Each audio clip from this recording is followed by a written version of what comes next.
Thank you for joining us. Thank you for joining our SCOTA event, Solidarity Committees on the Americas, part of WHAM, Women Against Military Madness. This is a really important discussion. And as I said before, it's in person and online. So welcome everybody. Just a quick housekeeping items. We will be recording, so please keep yourselves on mute during the presentations. Please use the chat comment features on Zoom or Facebook, because we're also live on Facebook, to introduce yourself, say from, how did you get to know about this, and any questions you have along the way during the presentation. So then we'll be asking some questions after the presentations are done. The moderator will ask a series of questions beforehand. So, as I stated, we are part of WHAM, and it's their practice to start with a land acknowledgement.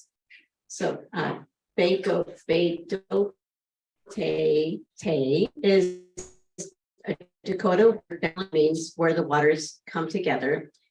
The Badote, where Kahatanka, the river of the waterfall, or Wakpa Tanka, big river, called the Mississippi River in English, and the Minnesota Wakpa, the Minnesota River. Where they come together is a central Dakota spirituality and history. Dabote is a place that carries a complicated and layered history. In the thousands of years, the Dakota people have been in a relationship and kinship with the land here. And there are several hundred years of European settlers colonized the land that the state of Minnesota now occupies. The United States land seizures were a project of a spiritual destruction that denied the Dakota free and unhindered access to the land that fundamentally shapes their identity and spirituality. Today, 11 reservations are located within the state of Minnesota, 4 Dakota communities in the southern portions of the state, and 7 Ojibwe communities in the north. WHAM pays a tribute to the Dakota and Ojibwe. So we invite you to consider the land at which you live and the confluence of legacies that bring you to stand here where you are today, particularly through critical reflection and conversation with your own community. So to tell you a little bit about the Solidarity Committee on the Americas, SCOTA started in the fall of 2019, and it educates the role of the U.S. foreign policy in the military and economic oppression and intervention throughout Latin America and the Caribbean. SCOTA is an action-oriented, focusing on challenging the U.S. homogenic policies in the region and supporting the right of self-determination for all. SCOTA began planning educational coffee hours on Saturdays morning on a monthly basis starting in November of 2019. We promote and participate in emergency demonstrations in response to U.S. economic and military incursions in the Americas.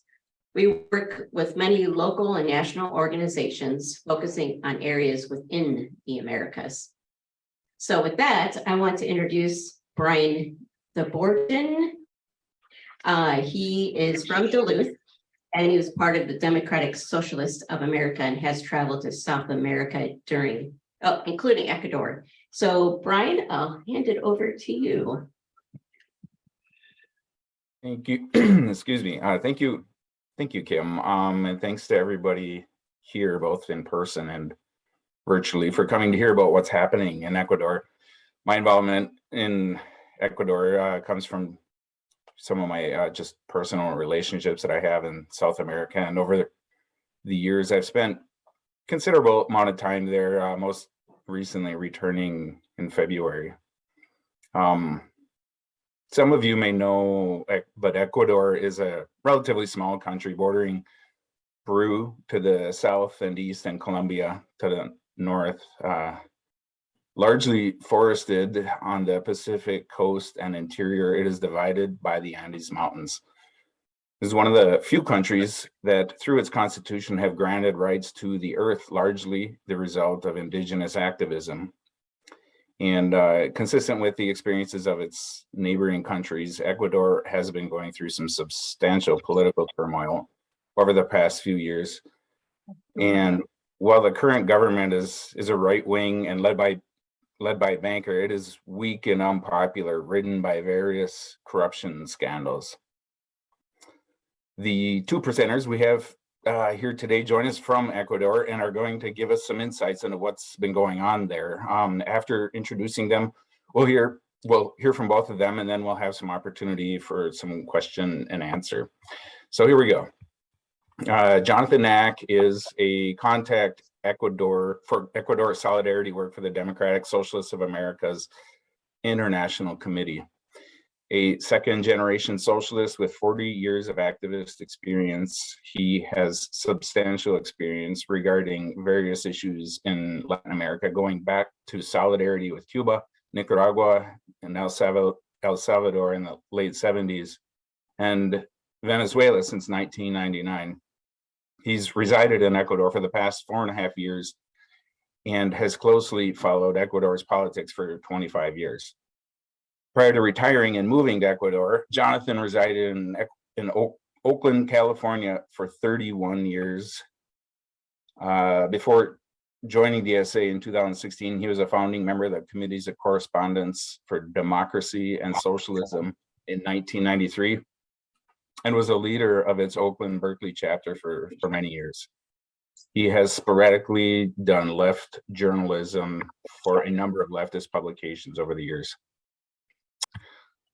Blair Goodman was born in Chicago and is he's a lifelong political activist, beginning with the anti-war movement in Vietnam and supporting the Rainbow Coalition organized by, I'm having something going on with my screen here. Okay, sorry about that. So Blair Goodman was involved in the Rainbow Coalition organized by Illinois' Black Panther Party chairman, Fred Hampton. After college in New York State's Hudson Valley, where he continued anti-imperialist organizing, he worked in a factory as a member of the International Longshoremen and Warehousemen's Union, Local 10 in Oakland, California.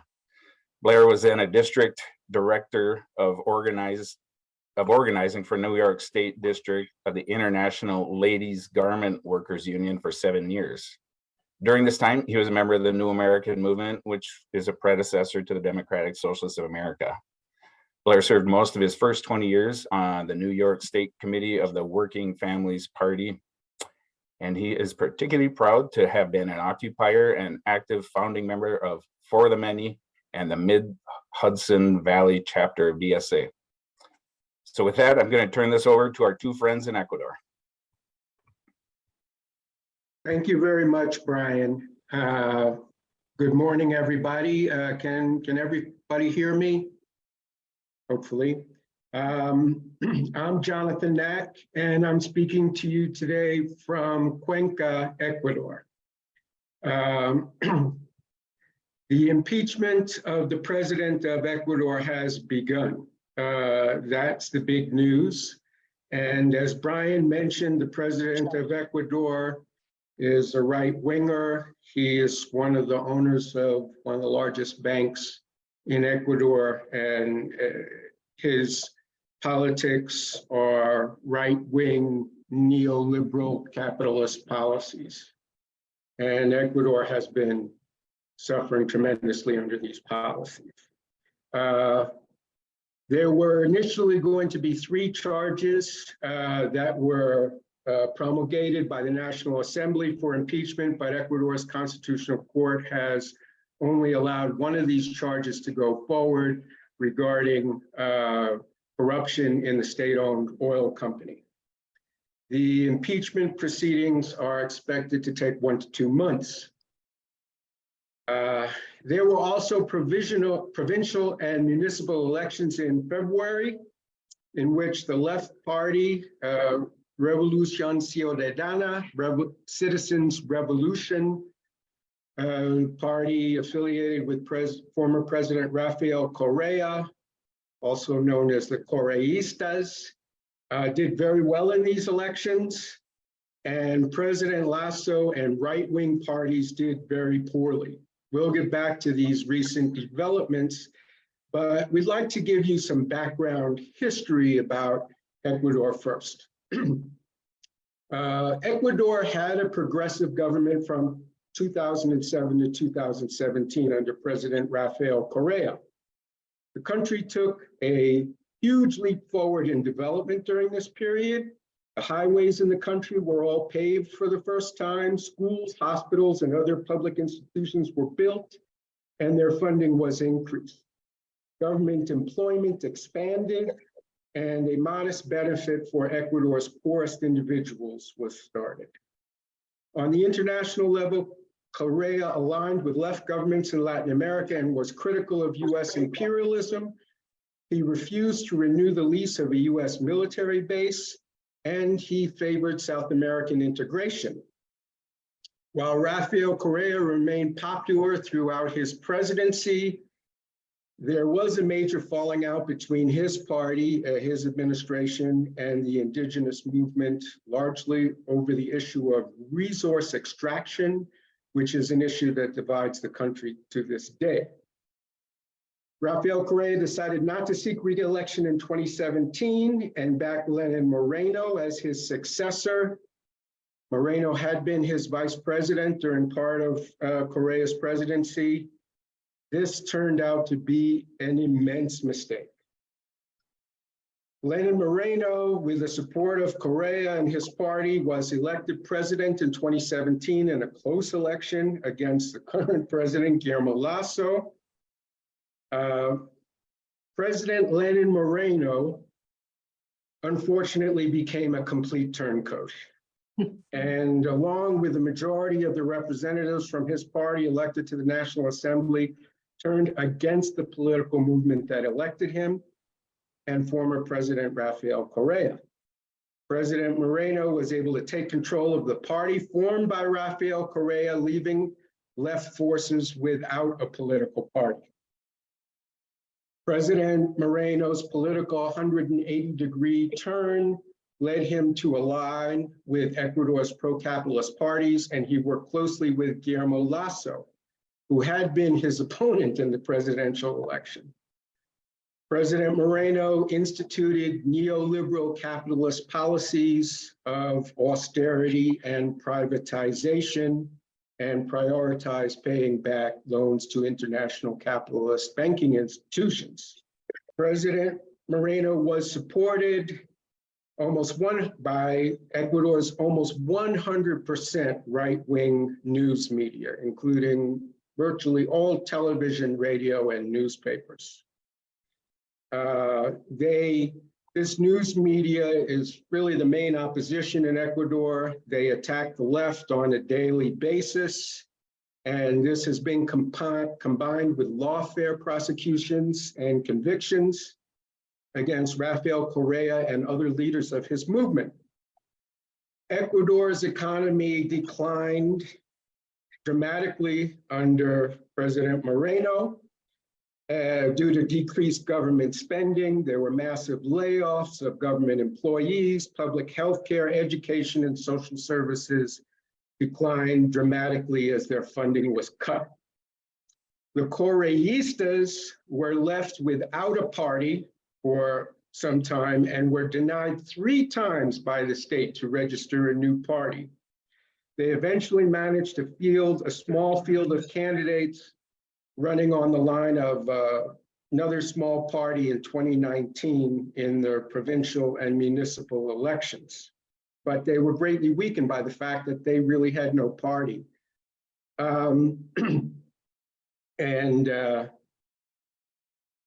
So this brings us, and I'll pass it over to Blair now to talk about the indigenous-led national strike of 2019. Thank you, Jonathan. I lived the past 3.5 years in a Quechua-speaking community in Imbabura province in Ecuador. I am today newly returned to the United States and speaking to you from Ho Chunk land in Middleton, Wisconsin.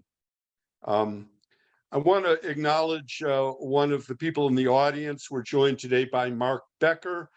Mark Becker is really the primary academic author publishing in English who writes about Ecuador. He literally wrote the book on the indigenous electoral political party, Pachakutik. I'm proud of, slightly intimidated to have him listening to our presentation today. So we're going to be talking a fair amount about this mass civil protest that in Ecuador is called paros. I'm going to talk to you a little bit about the paro of 2019.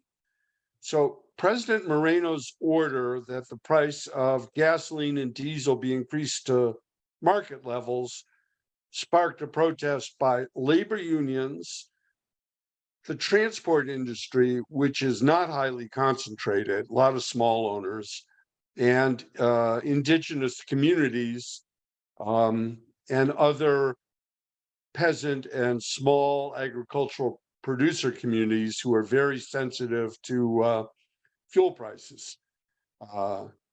The protest was initiated by a strike of taxis and buses, rapidly followed by blockades in the indigenous highlands. There are three confederations of indigenous and other national minorities and small producer organizations. The largest is CONAIE, which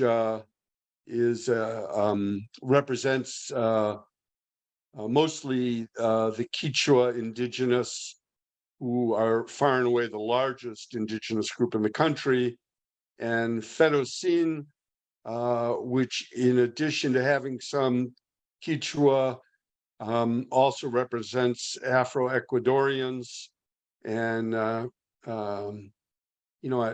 still can't pronounce FEINE properly.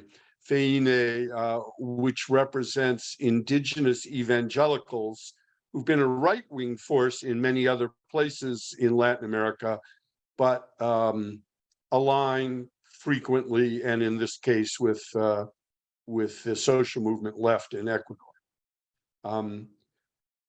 We'll get into this in a little more detail later, but these paros paralyzed the country. Moreno was sufficiently terrorized that he fled to Guayaquil, which was under right-wing administration, and within a few days withdrew his decree increasing the price of gasoline and diesel. So let's take a moment and look at the hows and whys of the paros. As Brian explained, we have a rectangle. Ecuador's a rectangle roughly the size of Colorado.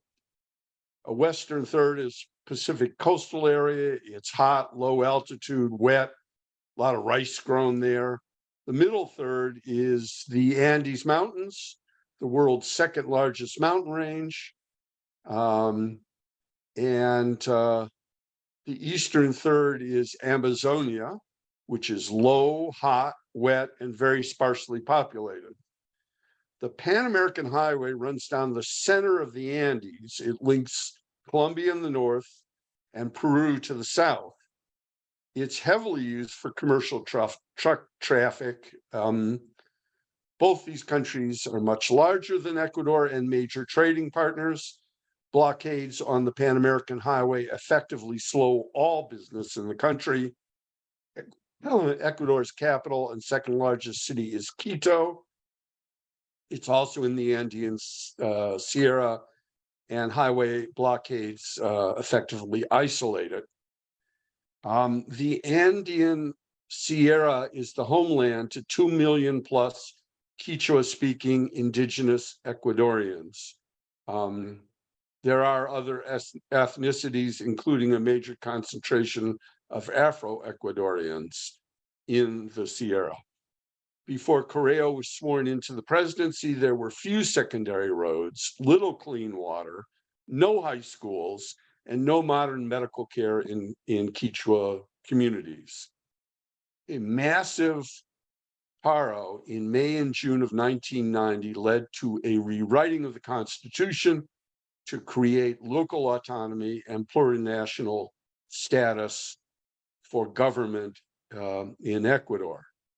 Local Quechua-speaking communities and other indigenous communities have a high degree of autonomy and self-governance, including their own policing, and they often own trucks, loudspeakers, and other kinds of infrastructure that would be that are helpful during mass civil disobedience.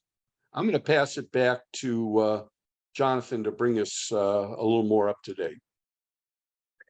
Well, moving into 2020, COVID was one of the countries that was hit hardest by the COVID-19 pandemic.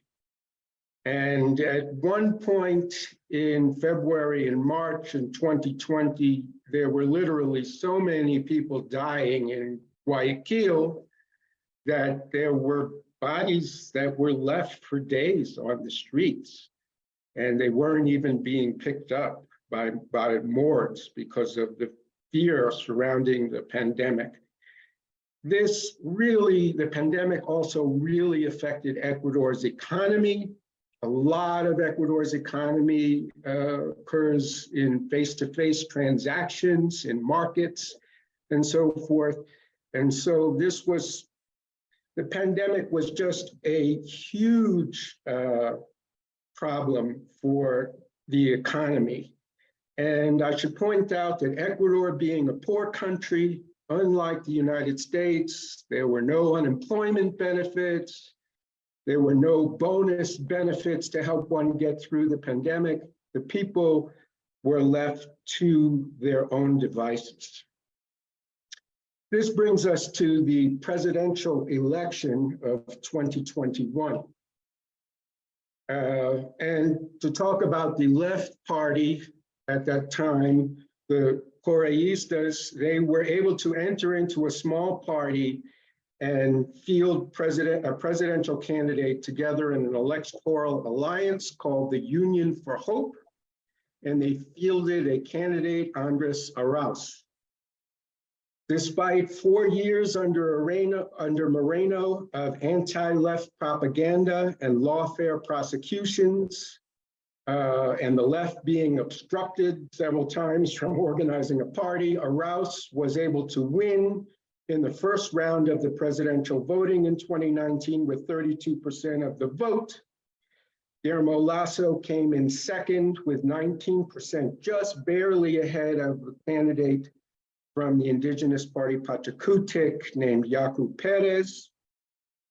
Lasso's candidacy was supported by an alliance of Ecuador's two major right-wing parties, his party, which is known by its initials CREO, and the Christian Socialist Party, Social Christian Party, not socialist.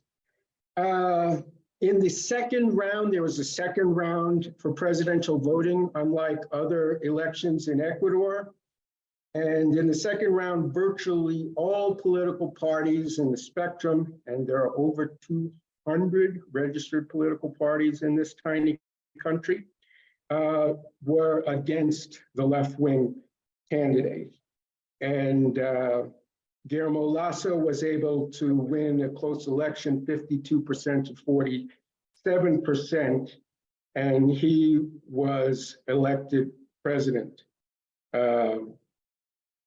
Following the election, the left was finally able to consolidate itself in a political party, and it renamed the party Revolución Ciudadana, Citizens Revolution. And I'm going to hand it back to Blair to bring us up to last year's paro.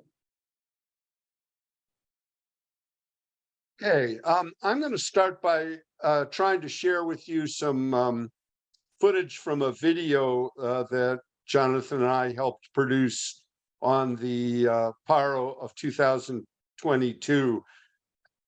I'm a little clumsy with this technology. Be patient with me and I'll see what I can do to get this right.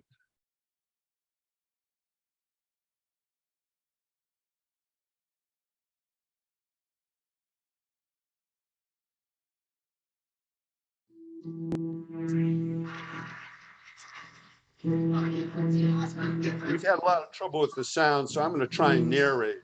What you're seeing takes place about a week into the 18-day strike. There have been marches on the capital of the country.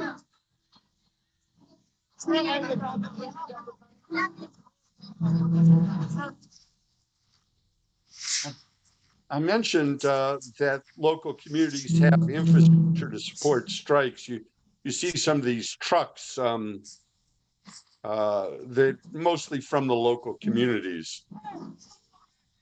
Guys with the face paint are from the Shawa. They're an indigenous group from Amazonia.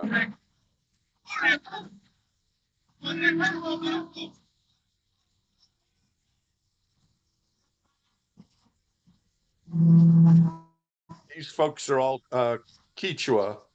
The Quechua call themselves Runa. And if you spend some time in Ecuador and are curious, you can recognize the different communities people come from by small differences in their dress.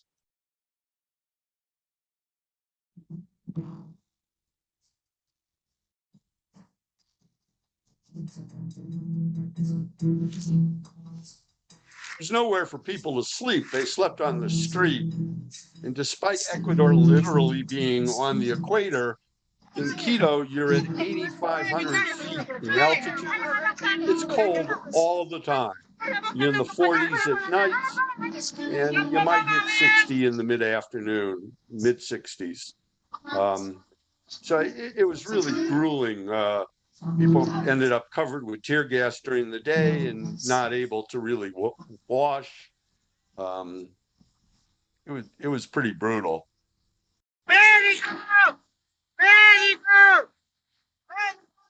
¿Qué pasó?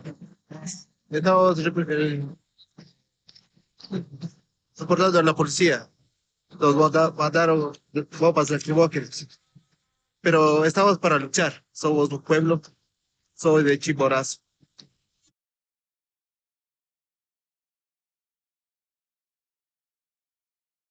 I hope you're all able to see that. I think the footage is powerful. These are very impressive to watch. During the 2022 strike, in the stretch of the Pan American Highway just below where I lived, there was a military convoy trying to get to the capital, and they were just completely overwhelmed by thousands of people on the highway. They tried to go around a different way and were blocked as well.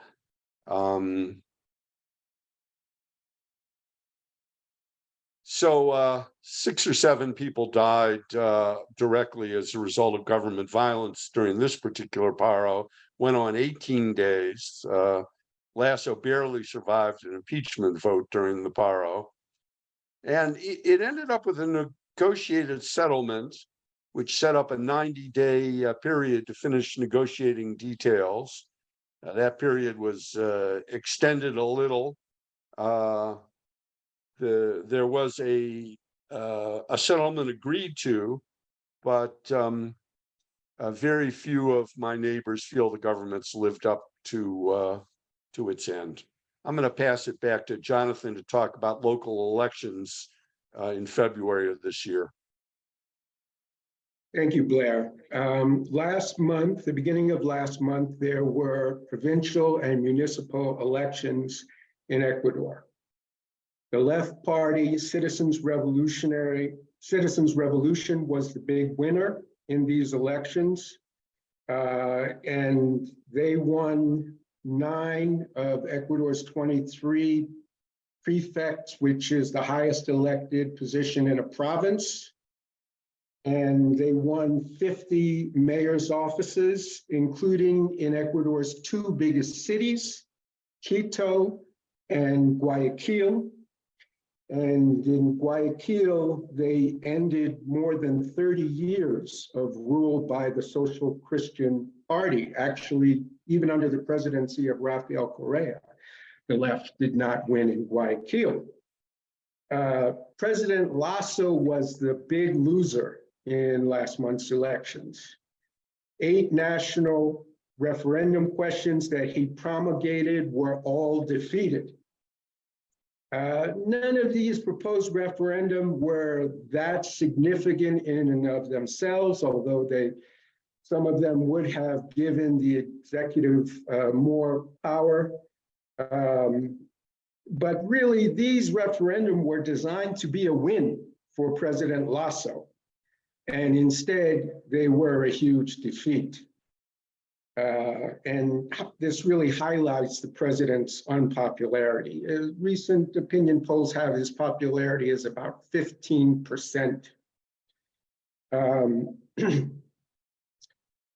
The other winner in the election was the indigenous Pachakutik Party, which has done increasingly well in recent elections in Ecuador.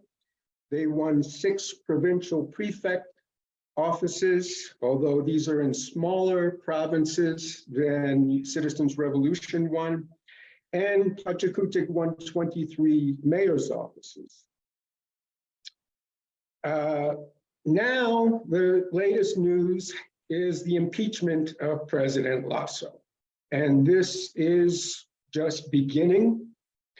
There's a scandal that alleges government corruption that was a cause of action for impeachment promulgated by a committee in the National Assembly. This was approved by Ecuador's Constitutional Court. And so proceedings are just about ready to begin. I would like to note that a person who was a key figure named in 2 other causes of action for impeachment, which the Constitutional Court rejected, was assassinated last week under very suspicious circumstances, along with 2 other people in really a gangland style assassination. Possible outcomes of this impeachment.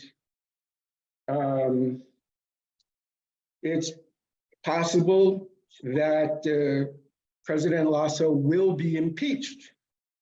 If he is removed, he has been impeached. If he's removed from office by a vote, it requires 2/3 of the votes in the National Assembly. His vice president, a guy named Alfredo Borrero, will become president.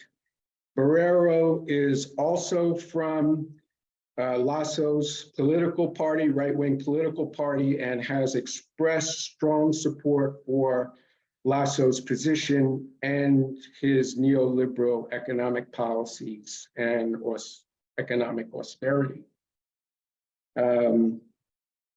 It's not known, there's not that much that is known about Borrero.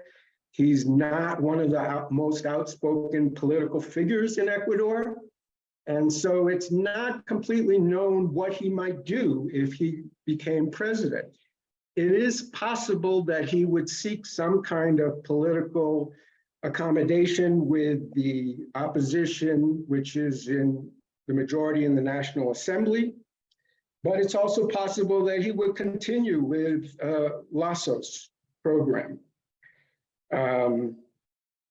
If the vote in the National Assembly is not to remove Lasso, if they don't get the 2/3 votes, there will probably be big protests here in Ecuador. The indigenous movement has certainly threatened protests.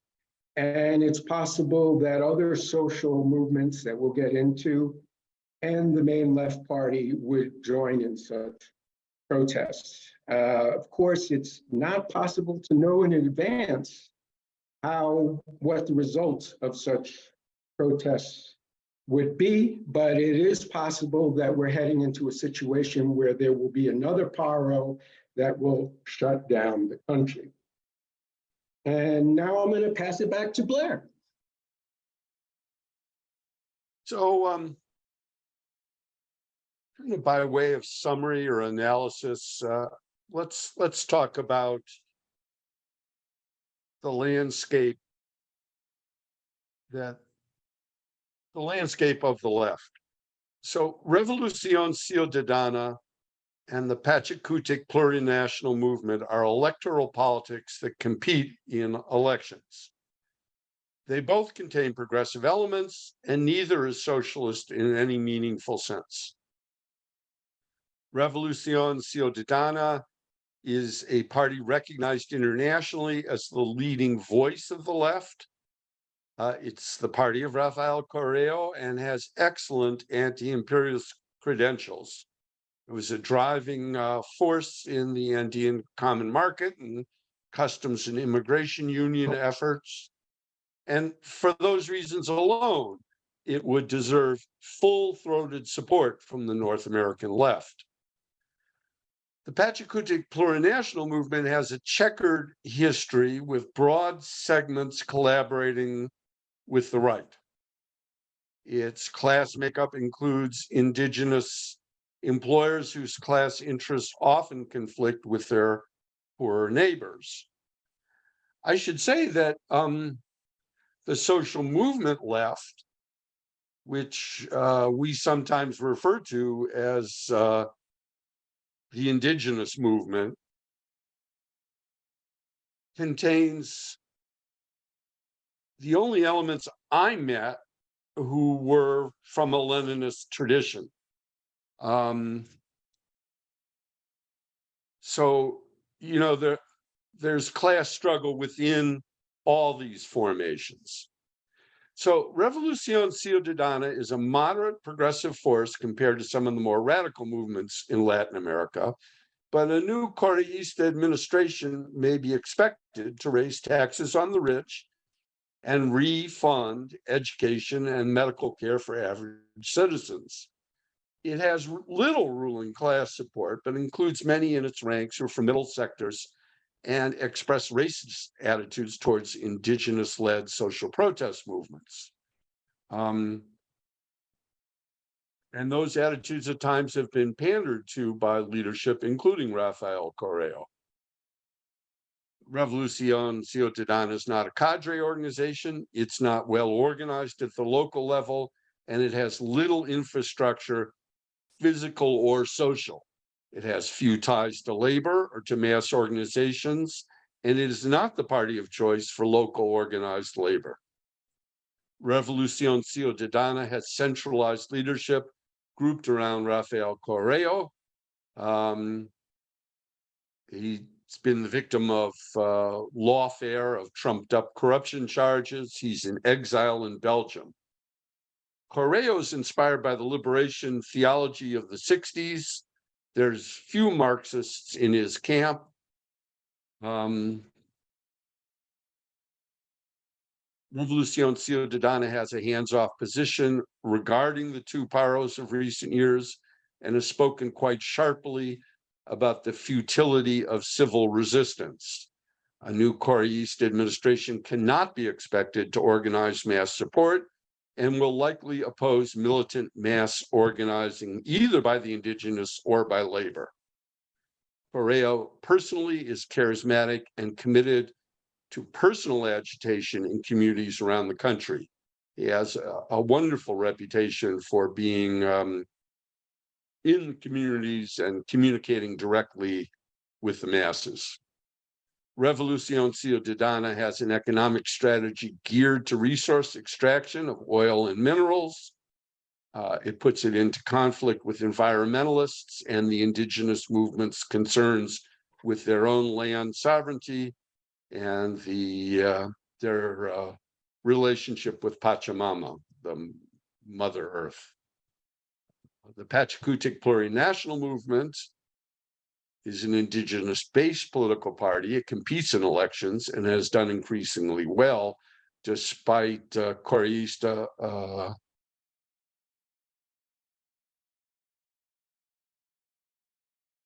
You know, it's tough. I have trouble understanding our own country's politics. It's tough describing this. We got a lot of contradictions. And so if you come away from these remarks feeling that the landscape's a bit muddy and hard to wade through, I think you got it about as well as I can convey it. Despite this Correísta hostility to the social movement left, which is led by the indigenous communities, many Quechua and other indigenous support Revolución Ciudadana. The social movement left in Ecuador is organized from grassroots community bases amongst Ecuador's diverse population of indigenous communities, Afro-Ecuadorians, campesinos, and small agricultural producers. When a strike is called by leadership, it's called after a convention from community representatives across the country. It still takes a day or two to ramp up because local communities will meet again after the strike is called and decide their level of concrete support. We've mentioned the three confederations. CONAIE is far and away the largest. They have cooperated in both the 2019 and 22 strikes. There are contradictions within the indigenous movement. CONAIE, leading the social movement left, has elements that many of us would be very familiar with and very comfortable with. Pachakutik has some of that, and some are really very compromised and very questionable, including their last presidential candidate, who spent unannounced and unexplained time in the American embassy in ways that left us very, very uncomfortable. Resource extraction is a strategy for developing the country, creates divisions between Revolución Ciudadana and indigenous environmental movements. The Pachakutik is much better on anti-patriarchy work. Revolución Ciudadana's leadership, including Rafael Correa, are devoutly Catholic and oppose abortion. Fairly good on many other women's issues, and there are a large number of women in leadership positions in both the social movement left, Pachakutik, and Revolución Ciudadana. There's something of a contradiction simply between the centralized political parties, Revolución Ciudadana and Pachakutik, and the democratic grassroots communal efforts that animate the social movement protests.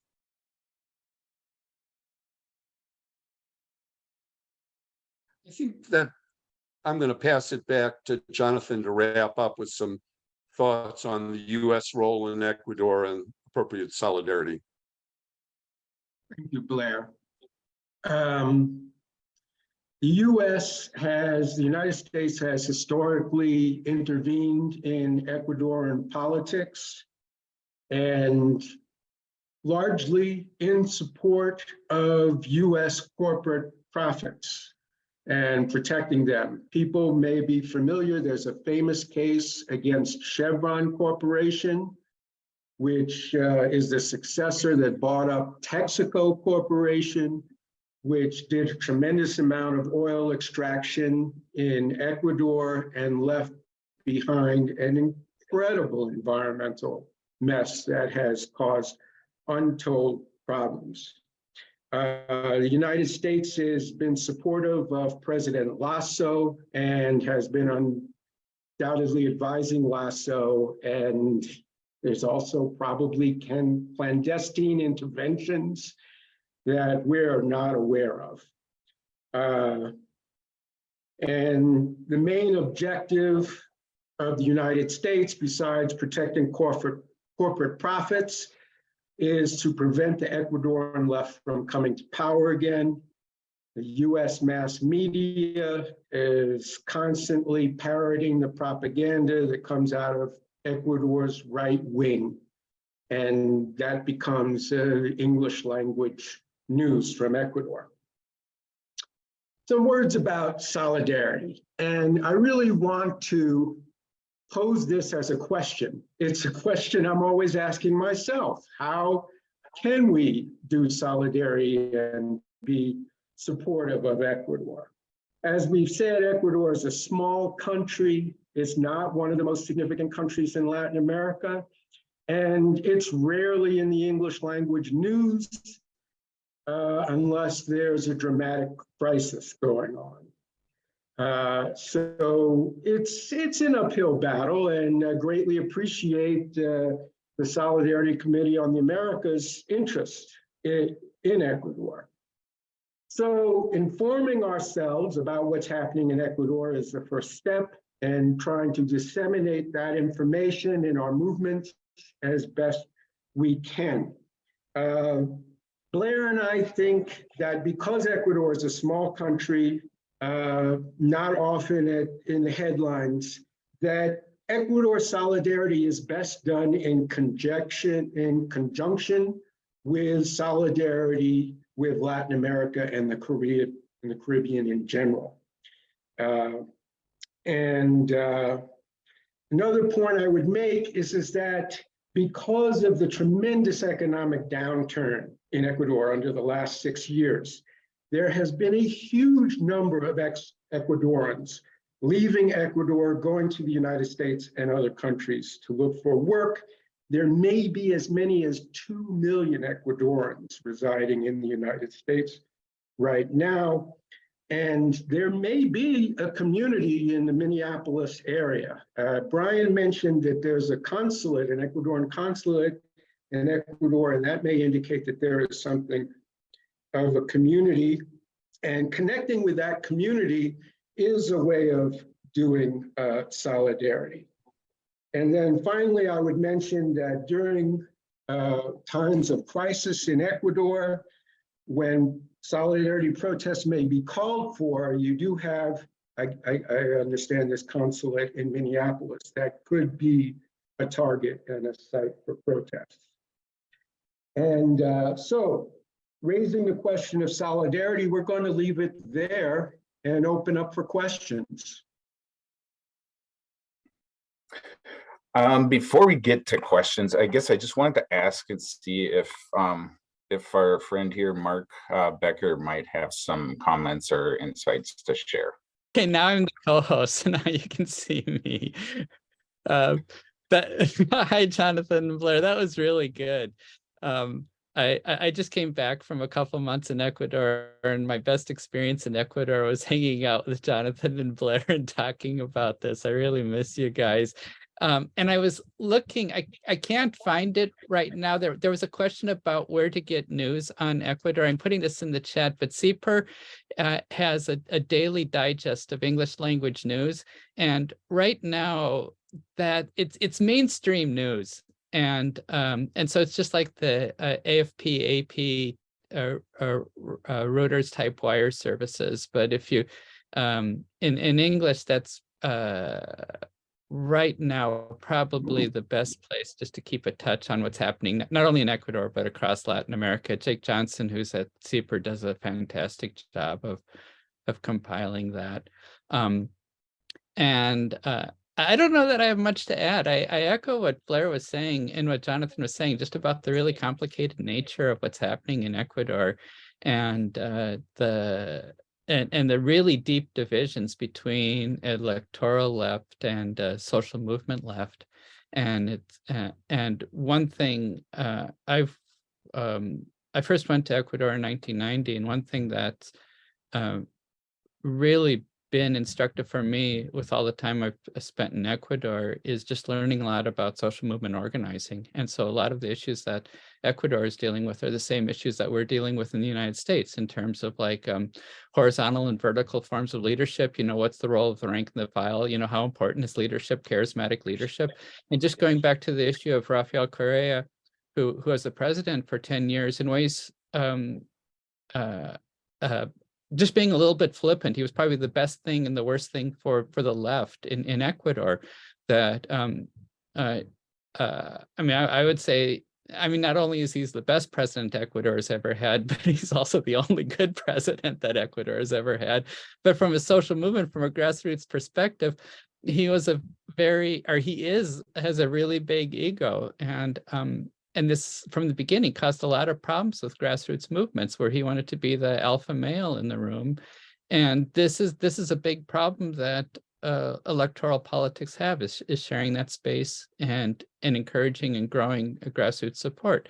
And yeah. Thank you. So thanks. This is really good. This is really informative. Thank you, Mark. I did have one question that, I mean, you've answered all of the questions, the pre-prepared questions that we had for you guys. There was one I wanted to just kind of follow up on in regards to Correa. And I think we just kind of want to know a little bit if is it possible for Correa to return to Ecuador and even potentially run for president again? I heard some talk about that, and I just don't know where that stands. So if we could hear something on that, if you happen to know. I will take a stab at that. Currently, Rafael Correa cannot return to Ecuador. He is faced with a lawfare conviction of corruption, and he is in exile. Lives with his wife in Belgium, and he would not be able to run for president again either currently, because there was a move to limit presidents to just 2 terms that happened under President Lenin Moreno. So, and Correa has already served two terms. So he's not going to be able to run for president or return to Ecuador now. If in the next elections, which are scheduled for 2 years, but could conceivably come sooner, we get a president from Rafael Correa's party, then it's possible the conviction against him could be overturned, and that even the rule about only serving 2 terms might be overturned, and he might run for again. But currently, Correa cannot run for president. Okay, well, that answers that question. You know, and I think with that, I think we kind of covered the questions that we had prepared, and I guess I'd like to turn it back over to Kim here to field questions that the audience may have, and if there are any that come up in the chat that we could see what some of the folks here who are attending our coffee hour today have to ask us. So, Kim. Hi. Good morning, everyone. I was just wondering, how big is Ecuador and how many people live there? There's about something over 18 million people in Ecuador, and it's about the size of Nebraska. Think of it as size of Nebraska, population of New Jersey. Yeah. All right. Kathleen has the next question. You've already talked somewhat about it, but I just am kind of mind boggled about the fact that Stephen Donziger won a case in Ecuador with Ecuadorian judges charging Chevron so many billions of dollars to clean up the mess that Texaco made in Ecuador. Yes, he was prosecuted by Chevron in the United States, and a judge named Lewis Kaplan put his case in front of a federalist judge. I just have a heart. He lost his law license for a while. He was under house arrest for more than a year. I don't understand how something like, no, I shouldn't say that. I do understand how something like this could happen in the United States. It's disgusting. And you tell me any country in the Western Hemisphere that has not been interfered with by the United States government. Well, thank you for raising that very important case. And that is an opportunity to do solidarity with Ecuador. And, you know, there is a judgment, I can't remember the amount, I think it's billions of dollars that was entered against Chevron Corporation here in Ecuador. And US courts and allied courts internationally have refused to recognize this decision. And if they ever did recognize it, and Ecuador was able to collect against Chevron Corporation's huge assets, well, this would provide a lot of money and assistance for these very affected areas in Ecuador. So this is an ongoing issue and an opportunity for solidarity. All right, Brian will ask the questions that are in our chat. All right, yeah. So we had a question from Alice that she's wondering if you could speak some about the class divisions within the indigenous movements. Okay, let me take a crack at that.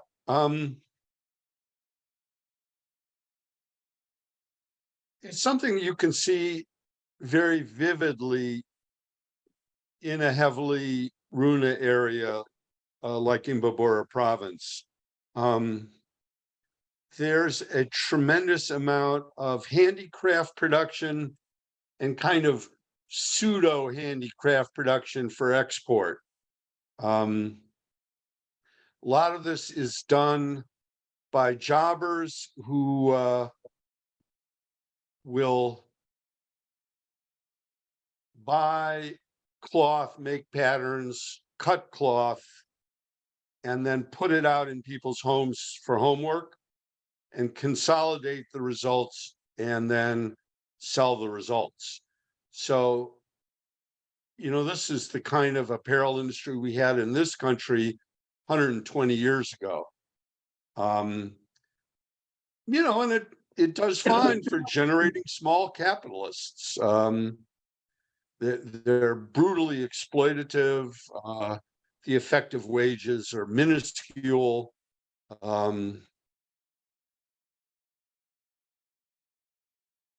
But these people live in the same communities. They live oftentimes next door to each other, although the small capitalists will have a better house and likely some provision for clean water, which may or may not be true for his poorer neighbors. And they'll both be active supporters of Pachacuti.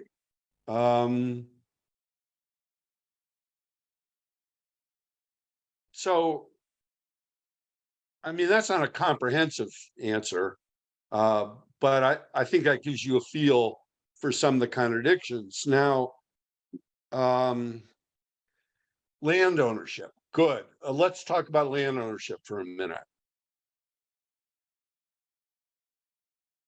Ecuador is the original banana republic. Until the late 30s, there was no effective land reform, and they still had a double handful of light-skinned Castilian-speaking people who owned the real estate. There were a series of land reforms. They took an awful long time to implement. Some of them that were not implemented until the Paro uprisings of 1990. I've spoken with older Runa movement leaders who participated in these land reform struggles in the 70s and 80s. They were in the end fairly effective. And an awful lot of small producers are out there with 1, 2, 3, or 4 hectares of land. So some of the malnutrition you'll see in other very low per capita gross national product countries is avoided in Ecuador because people live on corn and potatoes and chickens that they did family.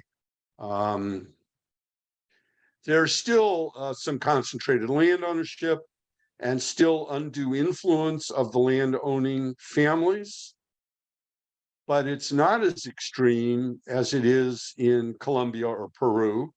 And that may account for the lower level of violence, the lower level of state violence. Hard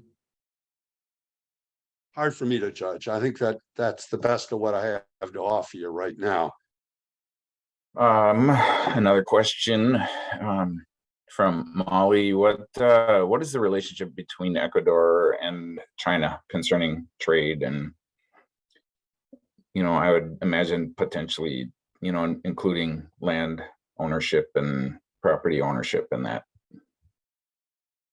Want me to start there, Jonathan, or you want to try that? You can go ahead, Blair. So I don't have a raft of statistics, but China really, as I think many of us understand, during the economic downturn in the early 2000s, took a very aggressive position about expanding their markets and used their dollar reserves to expand their markets. So you get on the excellent bus system in Ecuador, you get on a late model Chinese double-decker, and there's an awful lot of Chinese emigration to Ecuador. You can get Chinese products, see Chinese-owned retail businesses, and the relationship is close and comprehensive.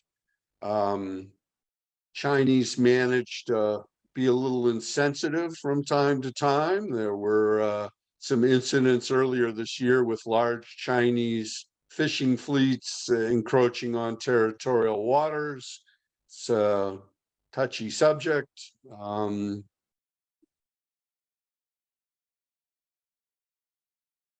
Chinese are a huge trading partner and competing very aggressively with the U.S. for dominance. That's what I have. Yeah, actually, it is now Ecuador. China is Ecuador's largest trading partner now. And even in regards to expensive goods like automobiles, Chinese automobile manufacturers are now outselling US automobile manufacturers in Ecuador. China, I mean, this touches on a subject that's a controversy on the left as to whether or not one might consider Chinese to be imperialist in any way. And that's a long discussion, I think. But without getting into that too much, I would say this, that whereas the United States is very interested in having control over the political process in Ecuador, and specifically in combating the Ecuadorian left, China doesn't seem to have such interests.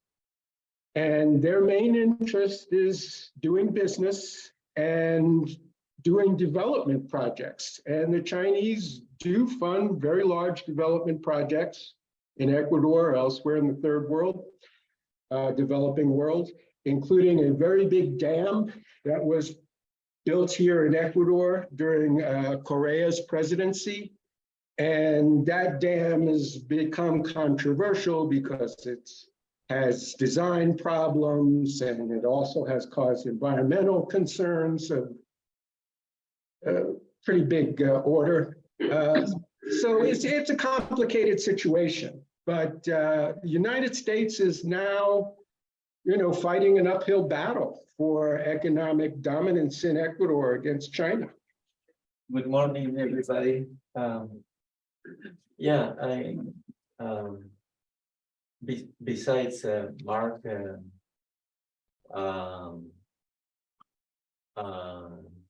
assessment that the left in Ecuador is divided because of the style or the temperament, the ego of Correa during his tenure. Yeah, I think the last speaker gave us was close to give us the real issues. It's not just the temperament or the personality of Correa that divided the left.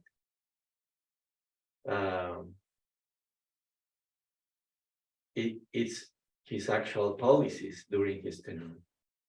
And that's why he doesn't have the strong support of the indigenous community in Ecuador, because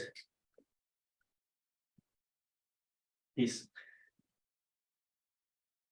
sold the country to China. That big dam, it's a terrible crime, ecological crime. And since before the construction, the very beginning, the indigenous community in Ecuador were opposing that dam. But he kept his project going.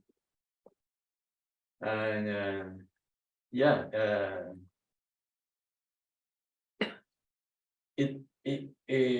I would, what I would like to hear is because you guys were living there and are more familiar with the situation, I would like you to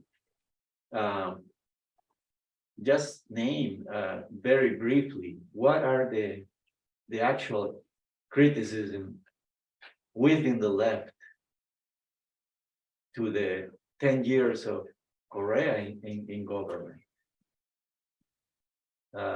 Why he failed to unite, to consolidate a front. Why the Revolución Ciudadana came too late after he left. And what were the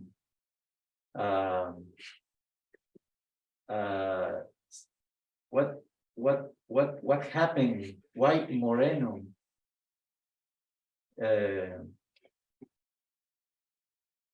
became a traitor to that project? Okay. Other questions? Well, maybe I can take a stab at that. It's not really known why Lenin Moreno became such a traitor. There's many people who suspect that he was paid off to do this, but it's not really known at this point. I think the speaker's point that there are real issues that divide left forces in Ecuador is very well taken. This is true, and there's a real need, I believe, for talented politicians on the Ecuadorian left to try and breach as best as possible some of the divides that exist on the left today and unite in the struggle against the neoliberal capitalist policies. I'm gonna say a few words on that. I don't think it hurts Ecuador to have some competition between Chinese capitalists and US capitalists. I don't like either one. And it's the job of popular political forces to discipline and eventually subjugate the capitalist class internationally. It's a difficult task, and we got to do it a piece at a time, I believe. I'm with Jonathan. I don't think anyone understands what happened with Moreno, but it's certainly not a good reflection on Correa's judgment that not just Lenin and Moreno, but a majority of his assembly delegates behaved in a bizarre and craven fashion. I think there's lots of problematic things about Rafael Correa, but he did kick the US military out. He ended really problematic police cooperation treaties and protected Ecuadorian sovereignty. And I think, as I said early in our presentation, I think if for no other reason, this is the only party in serious contention for power that behaves this way. And to top it off, they support institutions of sovereignty for the Ecuadorian people. Now, Lasso has reversed some of these policies, invited US military back in, has renewed these really problematic policing agreements, and uses American technology and aid to tear gas his popular resistance. You know, we don't get to choose the terms that we struggle under. It's confusing and difficult. But you know, we've got a Pachacuti candidate who just behaves really poorly and makes no effort to conduct constructive negotiation. On the other hand, it's the Chinese. We're going to remove a whole mountain of copper and gold from the province that I was living in. It's not something that local people want. I've been to that location.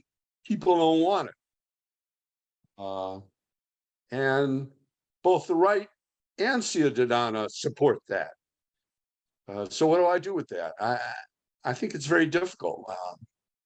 That's what I have for you. We actually do have another question from our audience. Do we have time for that? Brian? Let's do it.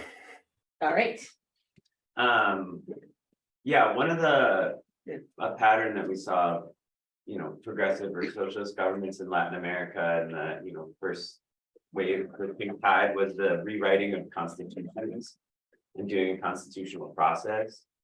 And like Bolivia did it, Venezuela did it. And I'm wondering if you all could speak a little bit about the process or the result of the new constitution that came into power or came into force when Correa's first couple of years in office, and wondering like the legacy of that constitution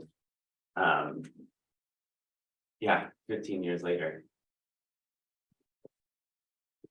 I can speak to that a little bit. A new constitution was promulgated under after Rafael Correa was first elected president in 2007. There was a constituent assembly which drafted this constitution, and it was approved by the voters in 2008. At the time that the Constitution was drafted, the Correístas were mainly in an alliance with the indigenous movement, and they were supportive. They played an important role in the constituent assembly that wrote the Constitution. And the Constitution of Ecuador is very progressive in many ways, too much to go into, but I will highlight a couple of things. It requires that local communities be consulted on economic developments in their area and that they approve of such developments. The Constitution also recognized, and it may have been the first in the world to do this, that there are rights that nature has that must be respected. And there have been recent decisions by Ecuador's Constitutional Court, which has upheld both of these very important principles. Well, I think there was one more question, and we're going to have to make this quick because we're approaching 11:30 here. And I appreciate everybody for hanging in there.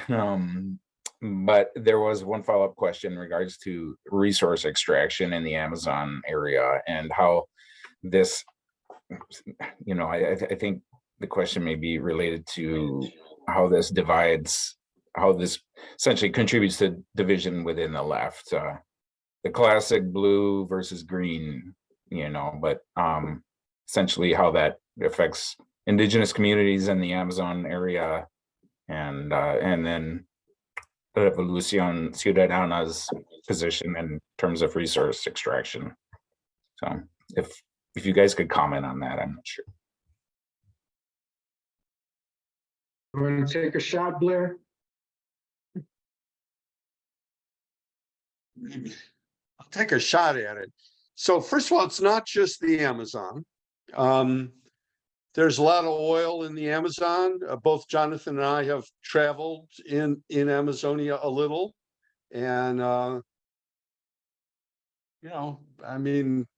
it's an oil boom. There's oil drilling compounds up and down the Rio Napo, tributary of the Amazon.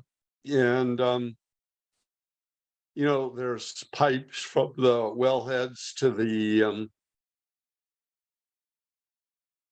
and pipes break.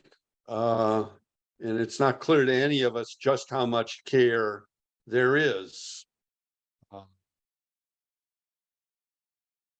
I think Correa's, when he was president, indicated he was perfectly happy to negotiate around the question of oil extraction, but it's what funded the schools and medical care. I'm glad I didn't have to make those decisions. The copper and gold that is in the Intact Valley, huge amount of it. Chinese have the mining rights. Everybody in the Intact Valley hates the idea and opposes it actively and militantly. Revolución Ciudadana was very open to developing those resources and had some relatively intelligent plans for protecting the environment and adding value to the raw ore. Again, the Correistas also had intelligent plans for kind of skipping modernity and moving right to post-modernity and, training a nation of artists and computer programmers. I'm glad I'm not president. It's a tough one to think. And being a reformist president is not any easier. Agreed. Those are difficult questions. I think we're nearing our end here, and I don't know if Kim, if you want to wrap things up. And I appreciate appreciate you, Jonathan and Blair, for joining us today and taking your time out. It's great to have you here. Thank you for your interest. Yep, thank you very much. And for Mark being a special bonus to our presentation. So we want to say thank you here from Minneapolis, Minnesota, for giving us such an informational presentation. So I'm sure we'll still stay in touch. And so now it's just kind of a housekeeping stuff that we do. So if you want to stay on, you're more than happy to, because we have some announcements that may interest you. But in the beginning, I'm going to ask for a donation. I put a link in the chat and I'll just pass around the basket. This is helps our committee keep on with our presentations and our actions. And then for some announcements, all this is in the back, but just to upcoming events. John wants to make a comment when you're. Okay. So we do, John, why don't you come up and make the comment now, in case people need to jump off as Zoom.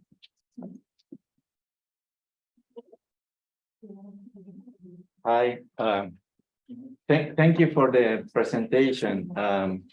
It's important to talk about these experiences of the pink tide 10 years ago. That's very important. I'm from Peru, and I know quite a bit about it. Just a final comment on this, and what I wanted to say is that, especially in Ecuador, Peru, Bolivia, mainly in those 3 South American countries with millions of indigenous communities, millions of people still living their lives with a complete different vision than the European paradigm of socialism. They understand the socialism completely different from what we were for the last, I would say, 70, 80 years or the last century. We were trying to explain to them. No, they've been trying to explain us the kind of socialism that they understand, and that's in harmony, in compass with nature. They are part of the environment. They talk to the rivers, to the mountains, to the prairie. They are not a different entity of them apart. So any socialist revolution has to include their vision, has to include them as a policy makers. We need to change our approach to them, the mestizos, the criollos that live in South America. And as a socialist, fighting for a just and caring society, we need to adjust our vision, our form of understanding the world that we want to build up according to them. And history gives them the reason. Pre-Columbian cultures in those countries are amazingly, they have resolved, they were able to resolve all the problems of living alone in harmony with nature. So that's what I wanted to say. Thank you. Thank you. So I'm gonna make some announcements. Actually, I'm gonna do one out of order because it's another presentation from the Global South. The Anti-War Committee, it's an allied organization with WAM. had two people, Drake and Andrew, going on, they just came back from a delegation in Venezuela. So they're doing a report back at Mayday Books, and it's Monday, April 17th. It's gonna be a Facebook Live. So if you go to our Facebook page, you can watch it live there too. So that should be really good. Quick, What time? oh, sorry, 7 p.m. So Mayday Books, 7 p.m., April 17th, which is a week from Monday. All right, so this Monday, April 10th at 7 p.m. here, Wham is going to show the film Dr. Strangelove. So that should be really good too. And then Saturday, April 15th, technically Tax Day, we're Minnesota Peace Action Coalition, which Wham is a part of. We're gonna have an anti-war demonstration, fund human needs, not war, that's where our tax money is going to a lot, mainly. So that's at, we call it the Mayday Plaza, which is Mayday Books, starting at 1 p.m. this Saturday, Tax Day. And then SCOTA has been doing a campaign to take Cuba off the terrorist list.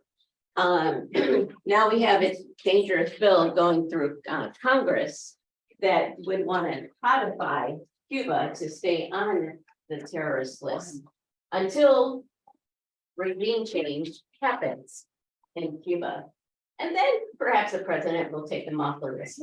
So this is really dangerous. There's a bill number and there's information at your table that talks about it. So that's been our main live campaign.